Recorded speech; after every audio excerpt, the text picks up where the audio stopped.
Oh, good morning, guys. It's your place here. Just woke up not too long ago. I actually overslept for the team tournament, but look at this blessed view. Blessed. All right. It's a shame that I couldn't record much yesterday, so I couldn't get any deck profiles in. Hey, deck profile? I bet. Hey. All right. What's up, guys? I'm ready for my close-up. All right. I'm recording, bro. Oh, you're recording? All right. Yeah. So what I do? Bro, the deck profile.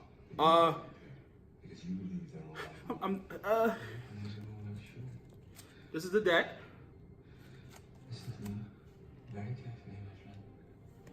Would that get? Yo, all right. I've never topped in the event before. I don't know how this works. All right. You know what? All you gotta do is lay out the cards, and I'll do the edits. Okay. Yeah. Right. But like, you got any shout outs or anything? Yo. Boom! Shout out to my locals, Gaming Universe, best shop on the planet. Know what I mean? Shout out to my sponsor, Scoop Phase. Help me get out here to this event. Got me these cards so I can play. Shout out to my boy Chris Lang. Got the deck from him. He built it basically. I just took like 1-2 cards. Shout out to my son, because like if you look at this mat. I brought my son to Logan's one time, and he drew somebody and bought this mat for $1. Yo, two player? Keflo on the other? Yo, on the other side. 2 players. Alright. He drew somebody for $1. That's my son's mat. You teaching your son how to juice already? I didn't teach him anything. He learned that by himself. Shout out to my teammates. Guy recording the video, Steven. Shout out to my boy Kevin. He's not here right now. Teammate Wise. Shout out to Chris Sock. He helped teach me a little bit of the game, so I was able to get top 32 today. Shout out to everybody that goes to my locals, Royals and Gaming Universe. Those are my 2 locals I go to. And yeah, that's about it. I think shout out everybody. Shout out everybody that I needed. Shout out to God.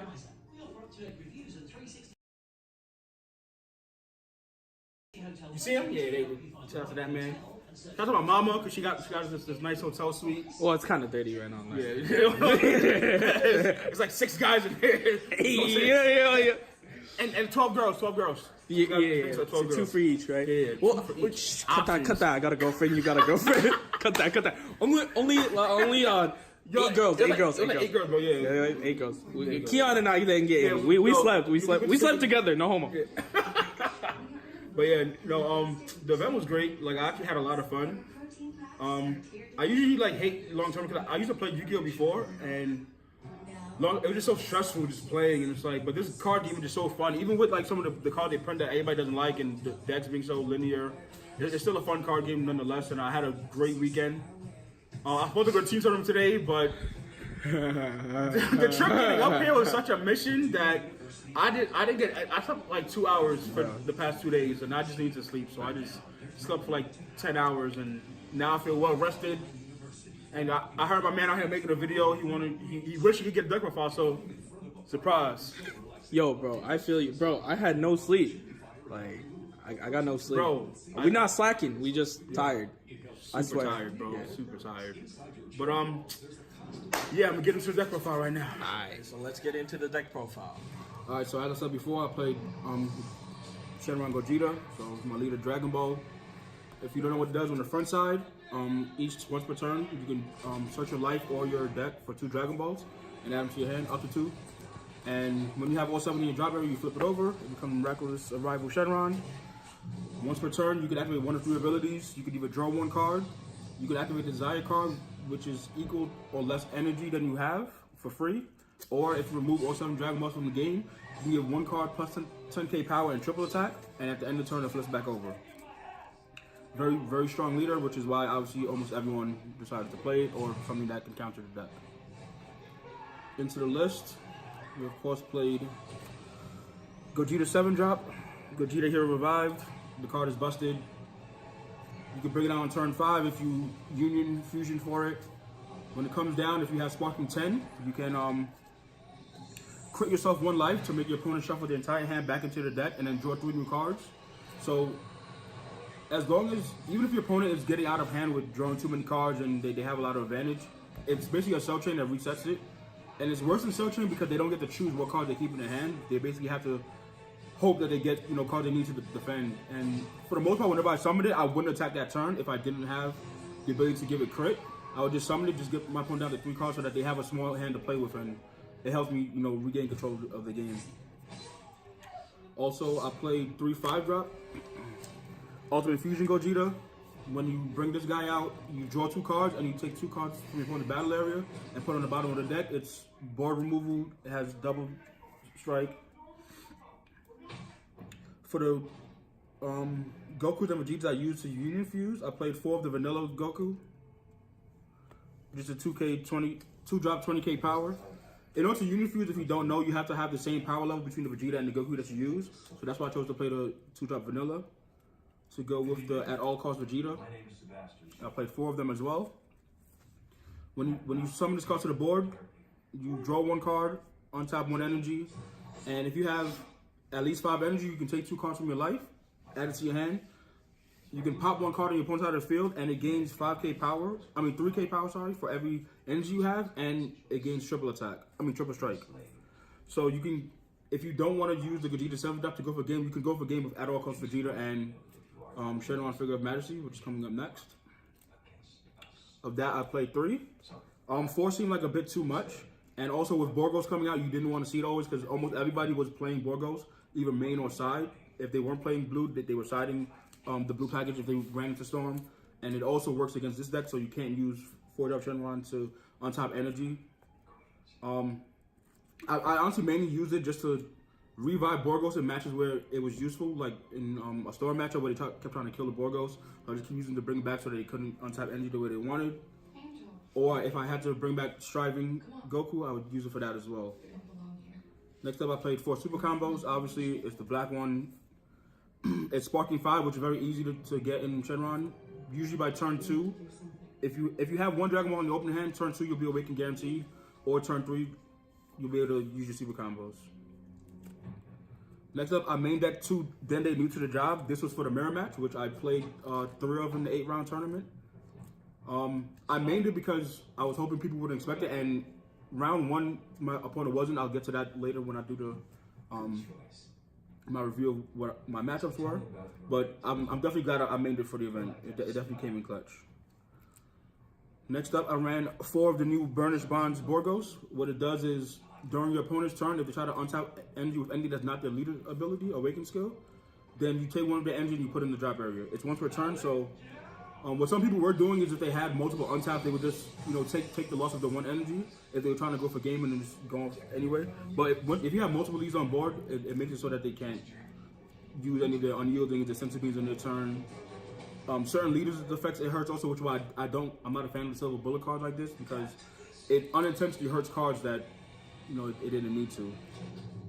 Next up, I only played 1 Son Goku striving to be the best. This is the 2-drop hate. Anything 2-drop or lower, your opponent can't attack with. I would honestly have played more. I probably would have played at least a second one in the main deck and probably 2 on the side. But I only have the 1 because I got it when I won a box right before I came down for the weekend. But I saw what I needed to, so I'm grateful that I played even the 1. And honestly, I would definitely bump this up to 2. I'll probably play 2 of this and only 3 Borgos. Next up, I play 1 Newfound Power Paronga in the main board. It's a new card out of Clash of Fates. What it does is, if your leader's a black Shenron, you can tap it down, and you can either draw 2 cards, give 1 of your battle cards 10k power until the end of your opponent's turn, or you can choose 1 battle card you control, 1 battle card your opponent controls, ignoring barrier, and shuffle everything else back into the deck. So it's basically a way to deal with giant boards. Before, you know, you would have no choice but to play Kami, but now you can play this instead. I feel like Kami still has its uses because sometimes your opponent has so many options on board, you don't want to leave any of them, and you ever just wipe the board clean. But I feel like this card definitely, you know, did what it's supposed to. My last battle card was obviously Beyond Darkness Demigod.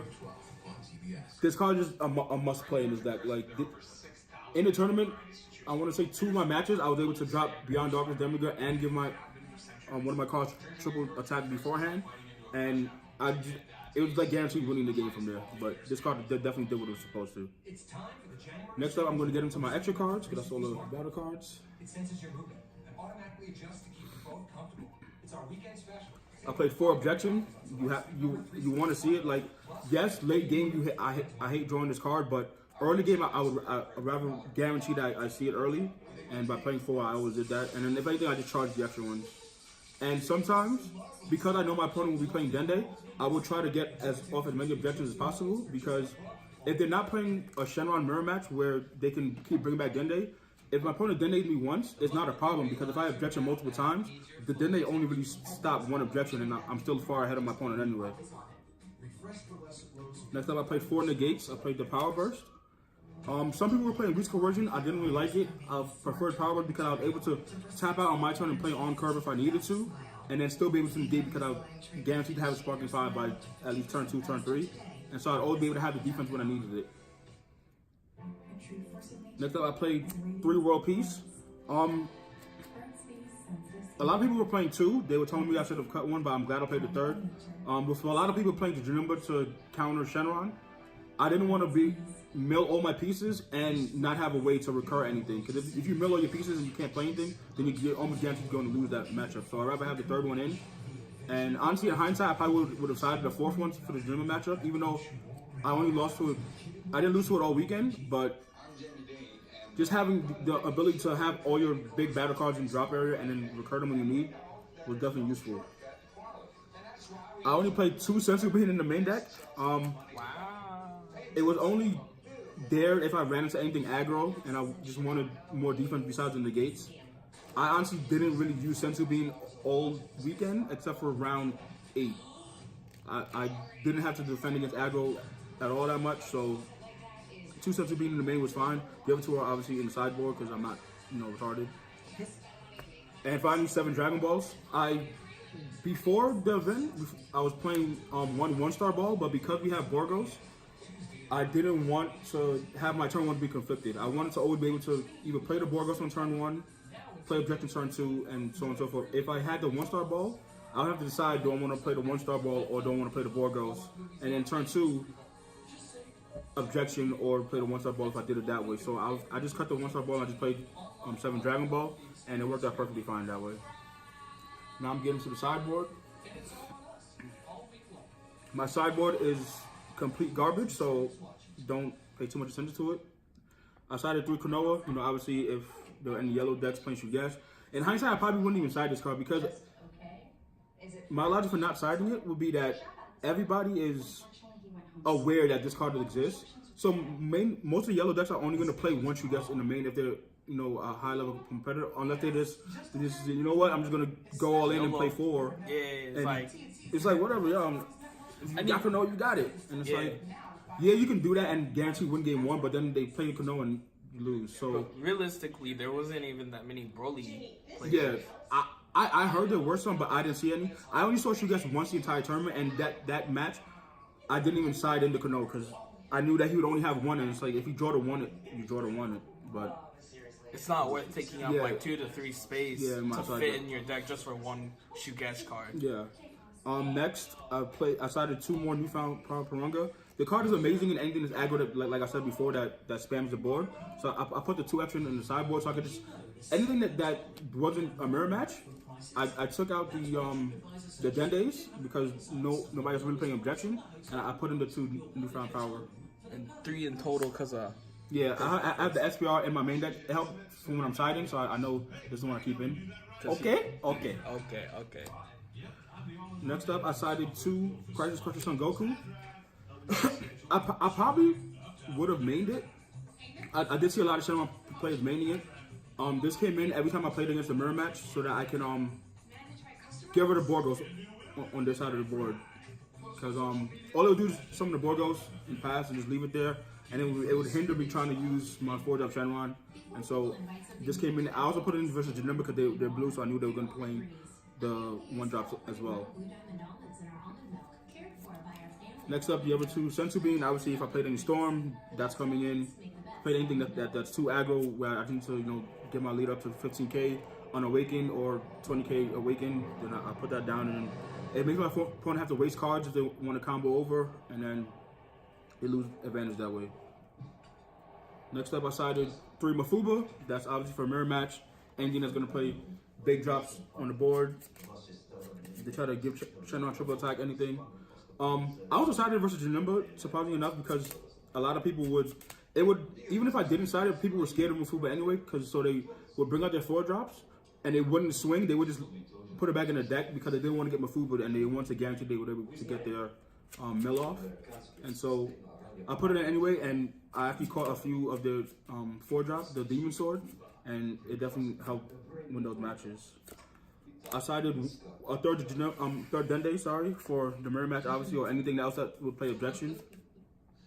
And this way, I'd have a better chance of seeing it early or whenever I wanted. And finally, I sided 2 minus Killy Zone. This is for if I did happen to play against any Broly or anything. Although it doesn't crush the ball with umbrellas, don't stop the 7 drop. It's for everything else. Because if I want to, at all costs, Vegeta to clear a problem card or bring up Purunga to clear a board, I want to make sure that what I want to do is going to happen. And so I put those 2 in. I didn't get to side it all weekend, but they were there just in case I needed it. Is there any cards, like, after playing regionals, is there any other cards that you're like, oh, I should put main deck or put in the side? So I knew Body Change Ginyu was a good card, and in one of my matchups, I played against a Shenron hand destruction, and he played it against me. And honestly, I feel like it's better in that deck because they played the Child's Wish, but I feel like that card is definitely good to have in a mirror match because it helps get over their Shenron. Because what usually happens in the Shenron matchup is turn 4, they'll bring down their 4-drop Shenron so that they can give crit on the next turn, and then turn 5 they bring out 7-drop and give a crit triple strike and then go for game. Now, if turn 4 they bring out Shenron and then you take their Shenron, now that's how they're playing a turn behind, so they can't do it on that turn. And so it helps in that match. And then also having Shenron to untap NG and do whatever else, it's definitely useful. Other than that, I didn't see any other cards I wanted. I did see some people were running the 15k Goku and Vegeta pack instead of the 20k with all costs. That could be useful. A lot of times, at all cost Vegeta, I didn't really use his effect for triple attack or the pop cards. It just sat in with a 20k swing. So I might test out the 20k package, the 15k package if I decide to keep playing this deck, which I probably won't because I hate this deck. I literally did it. It's not even my deck. I borrowed it for the day of because I didn't have a deck to play. I didn't know what I was going to play. I'm going to play Storm. I'm going to play Pan. I'm going to play... I just think about playing everything. And I feel like another good card you could put in Shenron, like maybe in the side, is the new the extra card Purunga, the Wish, the 3-drop. It's a bit like mini Zeno. Yeah, it's there were only few matchups that I was thinking about that card also because in the mirror match we both played Borgo, so it wasn't as hard as people were making it out to be to have the even power level on board. Yeah. So I was thinking that actually it could be something that could be tried out. I feel like if we had more time to actually test these decks, then that's something that would have probably came up and probably tried it. For my matchups, round 1 I played a mirror match. Game 1 he objection first. I played Dende. The following turn I Dended him 2 more times and he just conceded. Game 2 he went first again, but this time he didn't objection and neither did I because he summoned Dende. And it just went back and forth and he got the game. And in game 3 he objected again. And then it was the same thing. I just kept Dende him and then he conceded again. Round 2 I played Janemba Mill. I won the first game. He milled me out the second and then it went to time and unfortunately it was a draw. Round 3 I played another mirror match and he won game 1 and it took like 50 minutes for game 1. And then game 2 we couldn't finish and it just ended up being he won the match because he couldn't finish the game in time. So round 3 I'm 1-1-1, which is not the way I want to start. Round 4 I played another Janemba Mill player. I won that one 2-0. Round 5 I played against Hercule and I lost and I'm so mad. You lost to Hercule. Game 1 I won a die roll. No, he won die rolls. He went first. So now on my turn, I'm like, all right, activate Shenron leader effect. I look at my life and I have 4 Dragon Balls in there. I'm just like, Oh, that's unfortunate. Oh man. So I'm like, all right, I'll leave the 4 in there. I'll take 2 from my deck. I'm like, he'll attack me, and then I'll maybe get some. And then every time he attacked, he took something that wasn't a Dragon Ball, and it was like, now I have to take the Dragon Balls out, and it was just, I basically had to kill myself, and it was just like unfortunate. Game 2 I won, and then game 3, I just couldn't. I couldn't see Gogeta 7 drop in time, and he was able to come back and win.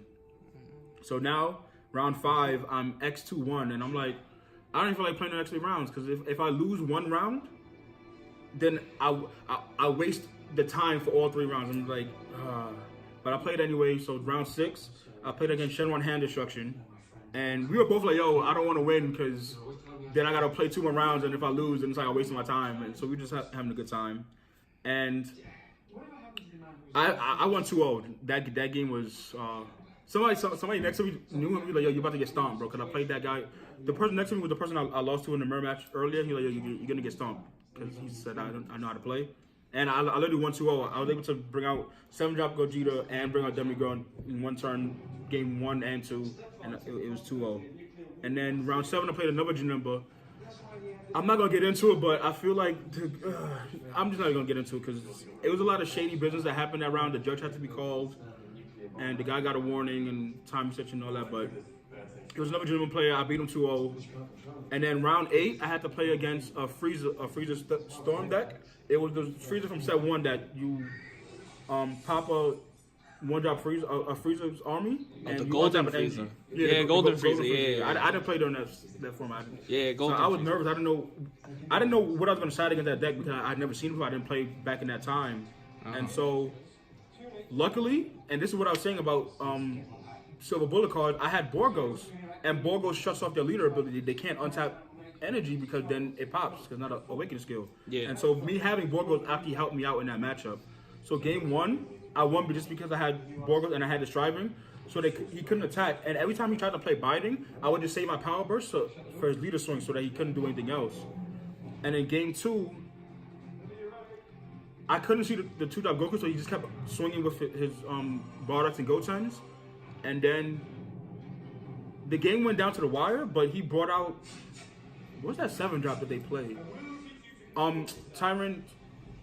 The Cooler, yeah. Oh, he Cooler. Okay. And then Cooler, he brought out the 7-drop Frieza that anytime I play a card, if I activate an auto or activate main or anything, I have to trip myself a life. And because he was able to attack me so much, I didn't have enough life to activate what I wanted, and he won the game with those. And game 3, it went down to the wire. We were in time and on turns. And the very last turn is where he, I feel like he basically just gave me the win because he knew that if he stalled out, then we would both just draw and nobody wanted that. So I feel like honestly he gave me the win and I appreciate it. I got that win. So my end record was 5-2-1, and I managed to sneak into top 32 at 30th place. And it's my first. It's like one of my first events because I've just started playing the game. So even though top 32 is not topping, it's you want top 16 or better. Because I'm still young in the game, I'll take it anyway, and then just use this to propel me further. And I'm starting testing more and doing what I can to break into top 16 and hopefully win an event one day. All right. Thank you. Thank you. Catch you later. Peace.